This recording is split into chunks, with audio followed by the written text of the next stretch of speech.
force. Are you tracking how many veterans have been fired so far? Yes, we are. We are, and we take good care of our veterans, so we're watching that very carefully, and we hope it's going to be as small a number as possible. But we are having great success in slimming down our government. It's been really very successful, and some took payouts and buyouts, and others took other things, and some people we're finding out don't even exist. We're finding that we have a lot of people that don't exist, that people thought that did.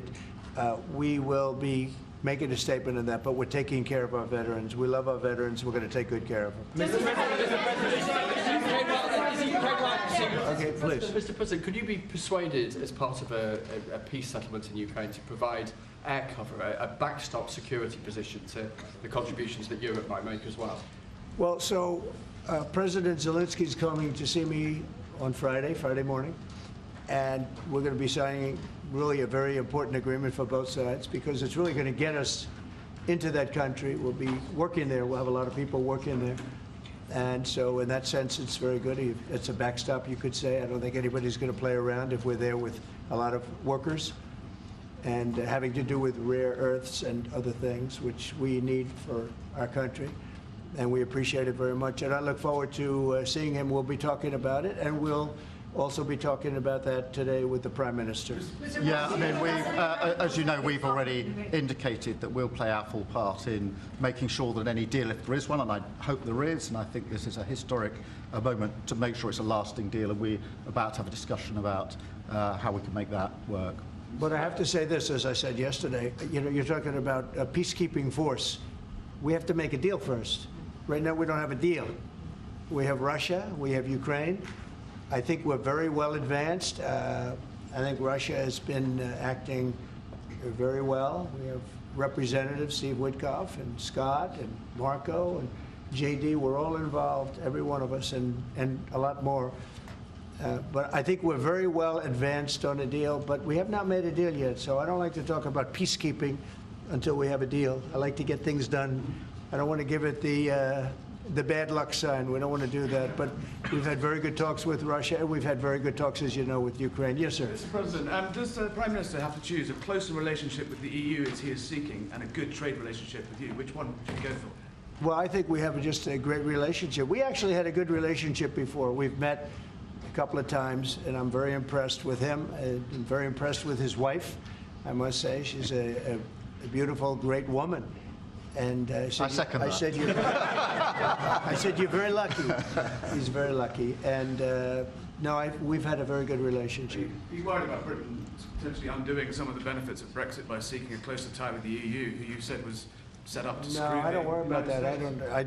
I thought, you know, frankly, what they did was the right thing at the time, and I think that'll probably prove out over the centuries. You know, you have a long time to go. But I think I predicted that was going to happen, and it did happen, and it'll work itself out. I think it's already worked itself out. Yes. Mr. President, can I ask on Chagos, Mr. President? Keir Starmer has signed a deal to give away the Chagos Islands to Mauritius. Will you approve that deal?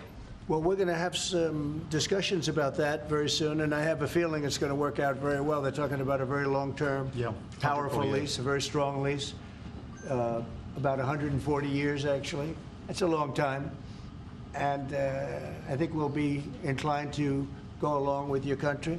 Yeah, I think it's a little bit early. We have to be given the details, but it doesn't sound bad. Yeah, please. Mr. President, you obviously can do business with our Prime Minister, Keir Starmer. You said yesterday that the EU was constructed to screw the US when it comes to trade. What can our Prime Minister say to you to persuade you not to impose tariffs on the United Kingdom? Yeah, did I use the word that you said, that bad word? I think so. Well, I think that the EU, I've had problems with the EU because, and we're not talking about, we happen to have a great relationship with you, but we did have, and we do have problems with the EU because they've tariffed us. They do it in the form of a VAT tax, which is about 20%, and many other taxes. They sue our companies. They sued Apple. Got $16 or $17 billion, which was, I think, totally a ridiculous decision. And they're suing Google for a lot of money. They're suing a lot of other companies, and we don't like the way they're treating our people now. We don't like the way they're treating our companies. They sell us cars. We don't sell them cars. They don't take our cars. They don't take much of our agriculture. And we have a deficit with them of about $350 billion. So I wouldn't say it's been such a great relationship personally, but other people did because it's politically correct to say that it's been good, but it hasn't been good. And we're going to change that.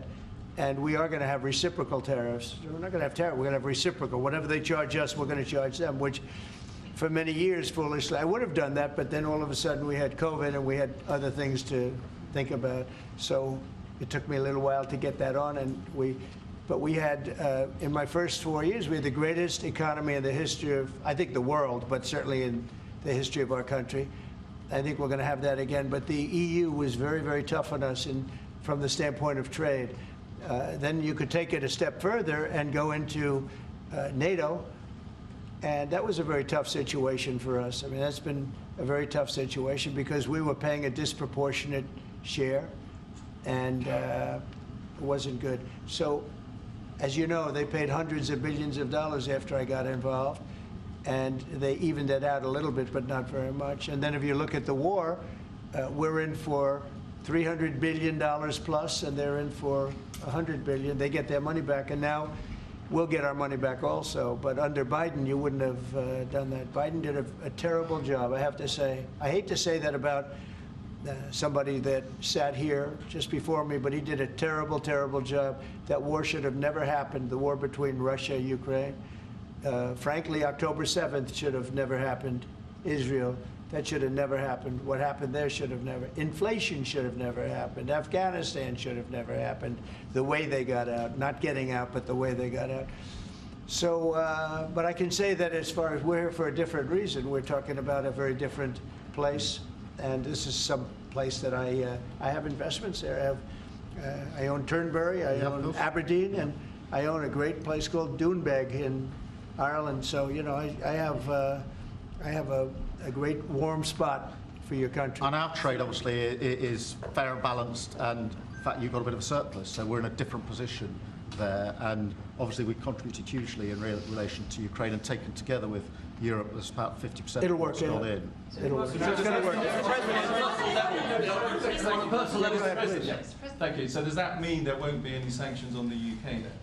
We'll have to take a look. I mean, we're going to have a good discussion today, and we have some very talented people on the other side, and we have some people that probably aren't as talented as them, but they're pretty good. Marco, what do you think? Our people are pretty good. And no, we're going to have a good discussion, and we'll be talking about that. Mr. President, I just wanted to ask, Mr. Starmer, the Prime Minister has said that he believes that Vladimir Putin would be at risk of invading Ukraine again without a sufficient backstop. Do you think that Vladimir Putin would be likely to invade again in the event of a peace deal? I don't think so. I think when we have a deal, it's going to be the deal. I don't think if I didn't win the election, I don't think we'd be even talking to Putin right now or anybody else. I think it would just, you know, I don't know if you're looking at the stats, but thousands of people are being killed a week, soldiers mostly, because the towns have been destroyed.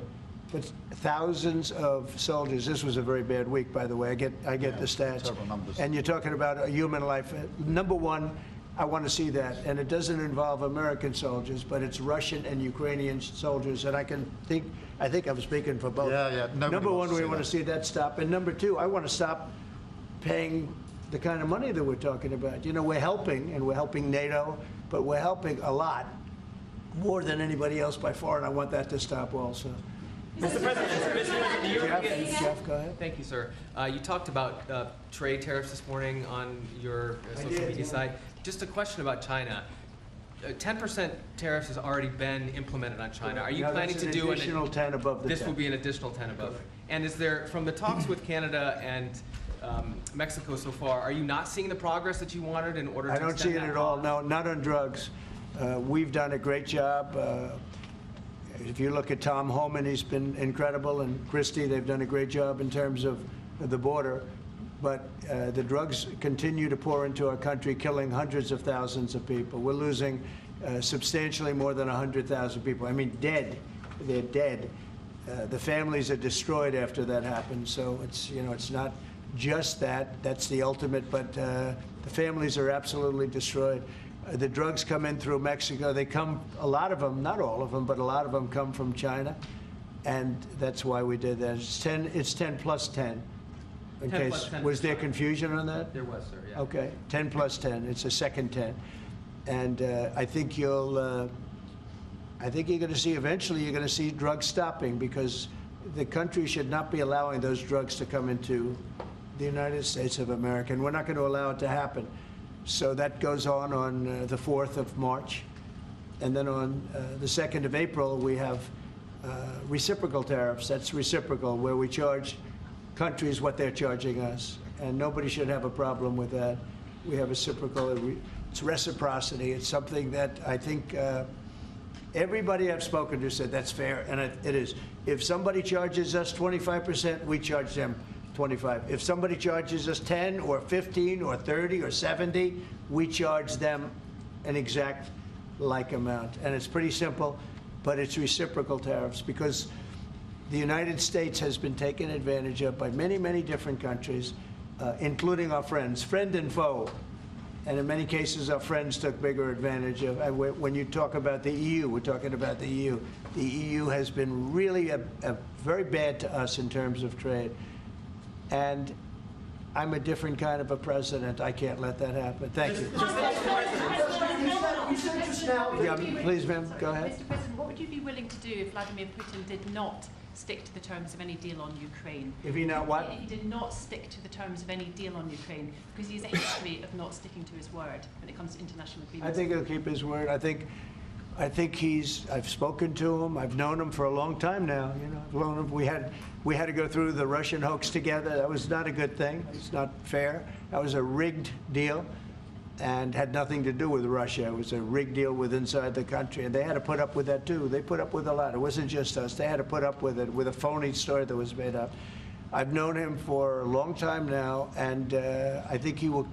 I don't believe he's going to violate his word. I don't think he'll be back. When we make a deal, I think the deal's going to hold. Now, they're going to have security. You're going to have security. Yep. You're going to have soldiers. I know France wants to be there.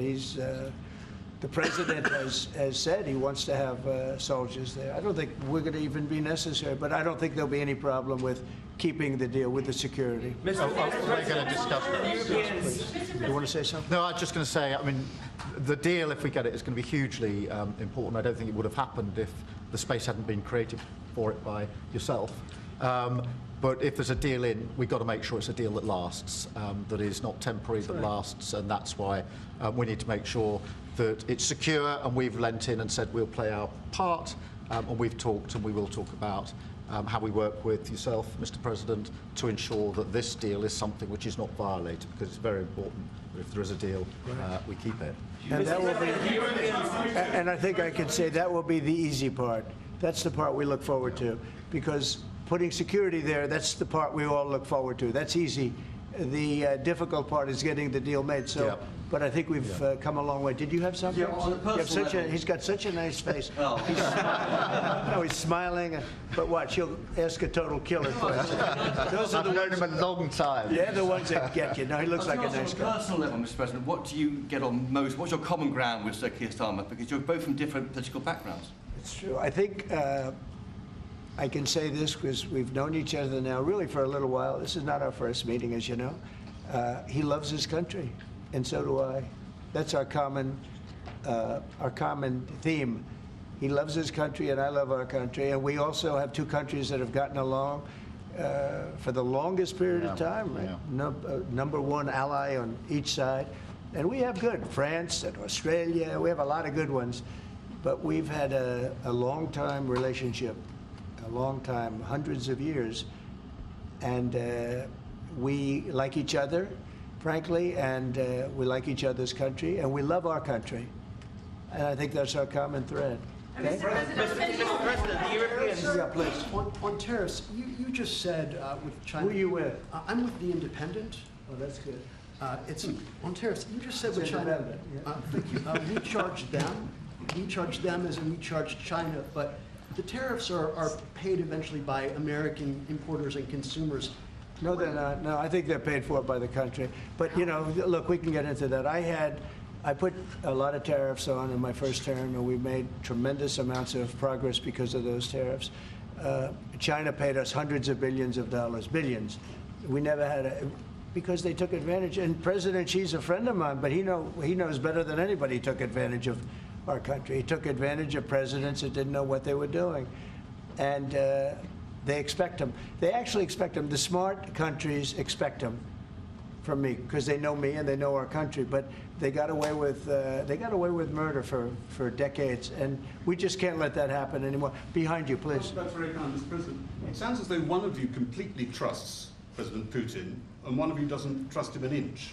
Have I got that right? And why do you trust him? Look, it's trust and verify. Let's call it that. And I think we both can be that way. You have to verify because you never know what's going to happen. I know a lot of people that you would say no chance that they would ever deceive you, and they're the worst people in the world. I know others that you would guarantee they would deceive you, and you know what? They're 100% honorable. So you never know what you're getting. No, I have confidence that if we make a deal, it's going to hold. Mr. President, on fentanyl, Mr. President, less than 1% of all fentanyl that comes into the U.S. is apprehended at the Canadian border. So why use fentanyl as a reason Because they should to be apprehending much more. They're only apprehending 1%. You're right about that. It's a little more than that.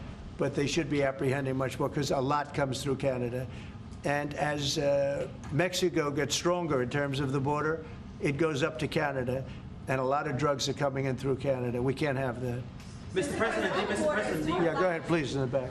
Is there anything you can say tomorrow to President Zelensky to reassure him that his country's war hasn't been in vain and its sovereignty is not going to be threatened by any deal with Russia? Well, he's coming. Perhaps he's already on his way. And we're going to be signing the deal together, probably in front of the media. And we're going to be having a good conversation. No, we want to work with him. President Zelensky, she said before, we want to work with him, and we will work with him. I think the president and I actually have had a very good relationship. It maybe got a little bit testy because we wanted to have a little bit of what the European nations had. They get their money back by giving money. We don't get the money back. Biden made a deal. He put in $350 billion. And I thought it was a very unfair situation. We're not getting all of ours. I mean, quite a bit of ours was gifted. It was given. There were some lends, but mainly it was gifted, actually. Mr. President, the Europeans want Ukraine to be part of NATO as part of this deal. Are you willing to budge on that at all, or is it a firm? Well, I could be very nice and say, oh, well, we'll work to it. Look, it's not going to happen. It's just not going to happen. That's what started this whole thing. Biden said that, and all of a sudden the gun started. That was one of the primary reasons this started. And this was long before President Putin. They never said it was an impossibility. So we can say, oh, gee, well, we'll try. But that's something that's just not going to happen. And then the other question I ask is about the land. Will you get your land back? Well, they've fought long and hard on the land, and you and I will be discussing that. And we're going to certainly try and get as much as we can back. But on the NATO, it's just not, that's not going to happen. Yeah, please. Mr. President, you talked about having common ground with Keir Starmer, but there are things you disagree on as well. You described Zelensky as a dictator. He describes President Putin as a dictator. Do you see that as a problem? The relationship between President Zelensky and President Putin is not a good one. You've noticed, right? It's not a good one. It's not a good relationship. And we're going to have to try and work something out. Sometimes that happens. I get along with both.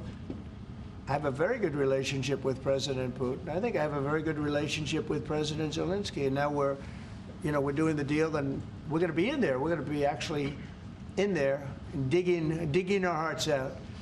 And hopefully, we need the rare earth, and we have some here, but we don't have enough.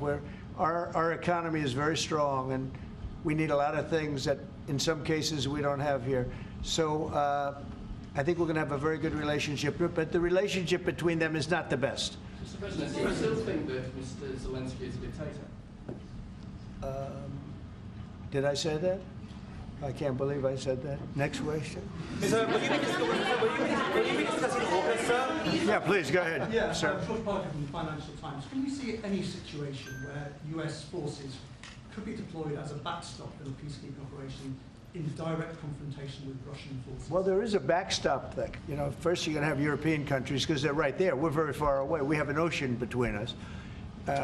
But we want to make sure it works. So I don't know when you say backstop, you mean a backstop psychologically or militarily or what? But we are a backstop because we'll be over there. We'll be working in the country. We're going to be, that's a great thing economically for them because, you know, when you talk about economic development, we're going to have a lot of people over there. So we'll be working in the country. So I just don't think you're going to have a problem. I think when we have an agreement, you can say whatever you want about security, who's going to do it, and that's going to be a very pleasant conversation. The hard conversation is, will we have an agreement? And I think the answer is yes. I think Russia will agree, and I think that I really believe Ukraine will agree also. So will you discuss AUKUS as well? Just to follow up on that, if British troops are in Ukraine keeping the peace and get attacked by Russia, will you come to their aid? If the British people are in Ukraine and they get attacked, If British soldiers in Ukraine. you know, I've always found about the British, they don't need much help. They can take care of themselves very well. You know what? No, it sounds like it's evasive, but it's not evasive. You know, the British have been incredible soldiers, incredible military, and they can take care of themselves. But if they need help, I'll always be with the British, okay? I'll always be with them. But they don't need help. You look at their career. You have done very well over the years, haven't you? We have. I'm very proud of our country. And but we've also always been there backing each other up between our two countries. That is why this is the greatest alliance for prosperity and security I think the world has ever seen. Whenever necessary, we've absolutely backed each other up, and that's at the core. Could you take on Russia by yourselves? Well, all right, one or two more. Yes, ma'am.